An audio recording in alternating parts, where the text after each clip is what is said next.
ಅವ್ರಿಗೆ ಟೀಚರ್ಸ್ ಅವ್ರಿಗೆಲ್ಲ ಕ್ವಾರ್ಟರ್ಸ್ ಯಾರು ಇಲ್ಲಿ ಪ್ರಿನ್ಸಿಪಲ್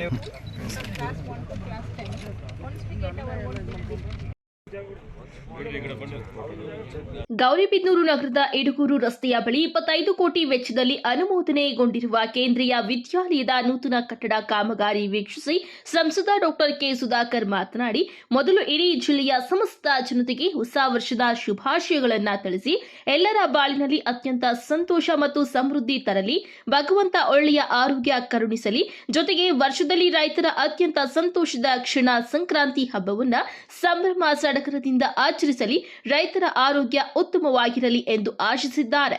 ಕೇಂದ್ರೀಯ ವಿದ್ಯಾಲಯದ ಕಾಮಗಾರಿಗೆ ಈ ಹಿಂದೆ ನಾನು ಜಿಲ್ಲಾ ಉಸ್ತುವಾರಿ ಸಚಿವನಾಗಿದ್ದಾಗ ಹಾಗೂ ಶಾಸಕ ಎನ್ಎಚ್ ಶಿವಶಂಕರ ರೆಡ್ಡಿ ಇದ್ದಾಗ ಮಂಜೂರಾತಿಯಾಗಿತ್ತು. ಆದರೆ ಇದಕ್ಕೆ ಹಣಕಾಸು ಮತ್ತು ಸ್ಥಳ ಮಂಜೂರಾಗಿರಲಿಲ್ಲ. ಈಗ ಹಣಕಾಸು ಮತ್ತು ಸ್ಥಳ ಮಂಜೂರಾತಿ ಆಗಿದ್ದು ಒಟ್ಟು 6 ಎಕರೆ ಸ್ಥಳದಲ್ಲಿ 4 ಎಕರೆ ಶಾಲಾ ಕಟ್ಟಡಕ್ಕೆ, ಉಳಿದ 2 ಎಕರೆ ಅಧ್ಯಾಪಕರ ವಾಸಕ್ಕೆ ಕೊಠಡಿಗಳ ನಿರ್ಮಾಣಕ್ಕೆ ಸ್ಥಳ ಮಂಜೂರು ಆಗಿದೆ. ಈ ಸಂಬಂಧ ಸ್ಥಳೀಯವಾಗಿ ಕೆಲವು ವ್ಯಾಜ್ಯಗಳಿದ್ದು ಸದ್ಯಕ್ಕೆ 4 ಎಕರೆ ಸ್ಥಳದಲ್ಲಿ ಶಾಲಾ ಕೊಠಡಿಗಳ ನಿರ್ಮಾಣ ಮಾಡಲು ಕಾಮಗಾರಿ ಆರಂಭಿಸಲಾಗಿದೆ. ಇದು 18 ತಿಂಗಳೊಳಗೆ ಮುಗಿಸಬೇಕಾಗಿದೆ. ಕಾಮಗಾರಿಯಲ್ಲಿ ಪಾರದರ್ಶಕತೆ ಮತ್ತು ಗುಣಮಟ್ಟ ಕಾಪಾಡುವ ಉದ್ದೇಶದಿಂದ ವೀಕ್ಷಣೆಗೆ ಬಂದಿದ್ದೇನೆ ಎಂದರು. ಇಲ್ಲಿರುವ ಸ್ಥಳೀಯ ಸಮಸ್ಯೆಗಳನ್ನು ಅಧಿಕಾರಿಗಳ ಸಮ್ಮುಖದಲ್ಲಿ ಬಗೆಹರಿಸಿ ಕಾಮಗಾರಿ ಮುಂದುವರಿಯುವಂತೆ ಮಾಡುತ್ತೇನೆ. ತಾಲೂಕಿನಲ್ಲಿ ಬಲಹೀನ ವರ್ಗಗಳಾದ ಪರಿಶಿಷ್ಟ ಜಾತಿ ಮತ್ತು ಪರಿಶಿಷ್ಟ ಪಂಗಡ, ಹಿಂದುಳಿದ ವರ್ಗಗಳ ಮಕ್ಕಳೇ ಹೆಚ್ಚಾಗಿದ್ದು ಇವರಿಗೆ ಒಳ್ಳೆಯ ಅಥವಾ ಗುಣಮಟ್ಟದ ಶಿಕ್ಷಣ ಕೊಡಬೇಕು ಎಂಬ ಉದ್ದೇಶದಿಂದ ಈ ಕಾಮಗಾರಿಗಳಲ್ಲಿ ಪಾರದರ್ಶಕತೆ ಮತ್ತು ಗುಣಮಟ್ಟ ಕಾಪಾಡುವ ದೃಷ್ಟಿಯಿಂದ ಭೇಟಿ ನೀಡಿದ್ದೇನೆ ಎಂದು ಹೇಳಿದ್ದಾರೆ. ಭೇಟಿ ಕೊಟ್ಟಿರೋದು ಹೊಸ ವರ್ಷದಲ್ಲಿ ಎಲ್ಲ ನಮ್ಮ ಮುಖಂಡರುಗಳನ್ನ ಭೇಟಿಯಾಗಿ ಅವರಿಗೆ ಶುಭಾಶಯಗಳನ್ನ ಕೋರ್ತೋದ್ರ ಜೊತೆಗೆ ಭಾಳ ಮುಖ್ಯವಾಗಿರ್ತಕ್ಕಂಥ ಕೇಂದ್ರೀಯ ವಿದ್ಯಾಲಯ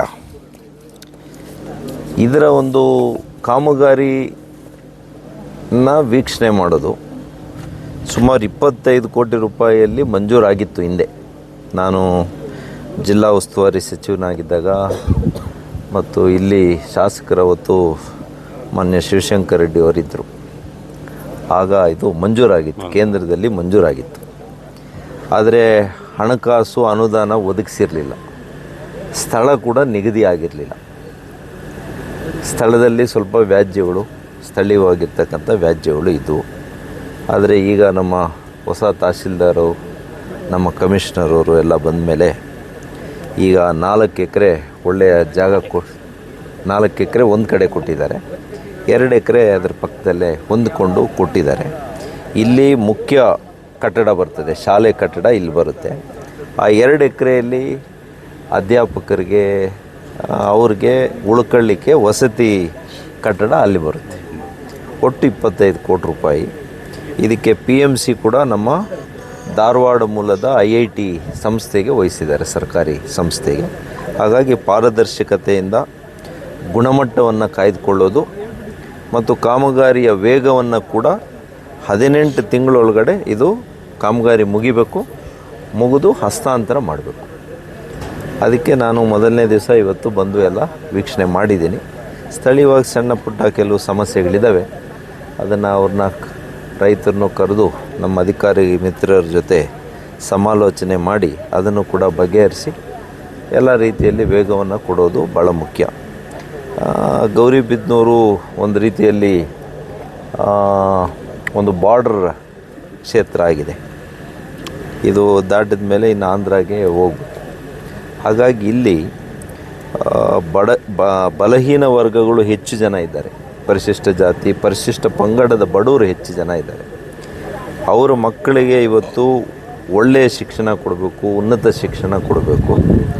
ಏಕಲವ್ಯ ಕೂಡ ಹಿಂದೆ ಪ್ರಸ್ತಾವನೆ ಮಾಡಿದರು ಇಲ್ಲಿಂದ, ಆದರೆ ಅದು ಮಂಜೂರಾತಿ ಆಗಿಲ್ಲ. ಏಕಲವ್ಯ ಶಾಲೆ, ವಸತಿ ಶಾಲೆ ಏನಿದೆ ನಮ್ಮ ಜಿಲ್ಲೆಯಲ್ಲಿ ಎಲ್ಲಿ ಕೂಡ ಆಗಿಲ್ಲ. ನಾನು ಪ್ರಾಮಾಣಿಕ ಪ್ರಯತ್ನ ಮಾಡಿ ಏಕಲವ್ಯ ಶಾಲೆಯನ್ನು ಕೂಡ ನಮ್ಮ ಜಿಲ್ಲೆಗೆ ತಗೊಂಡು ಬರುವಂಥ ಪ್ರಯತ್ನ ನಾನು ಮಾಡ್ತೇನೆ. ಇದೇ ವೇಳೆ ಕೇಂದ್ರೀಯ ವಿದ್ಯಾಲಯದ ಪ್ರಾಂಶುಪಾಲರಾದ ಪ್ರೇಮ, ತಹಸೀಲ್ದಾರ್ ಮಹೇಶ್ ಎಸ್ ಪತ್ರಿ, ನಗರಸಭೆ ಅಧ್ಯಕ್ಷ ಲಕ್ಷ್ಮೀನಾರಾಯಣಪ್ಪ, ಆಯುಕ್ತೆ ಡಿಎಂ ಗೀತಾ ಹಾಗೂ ಮುಖಂಡರಾದ NM Ravinarayana Reddy, doctor HS Shashidhara, BG Venugopala Reddy, Nagabhushana Rao, market Mohan, Jayanna ಇನ್ನಿತರರು ಉಪಸ್ಥಿತರಿದ್ದರು. KP Sameerachari, MMTV news, Gauribidanur.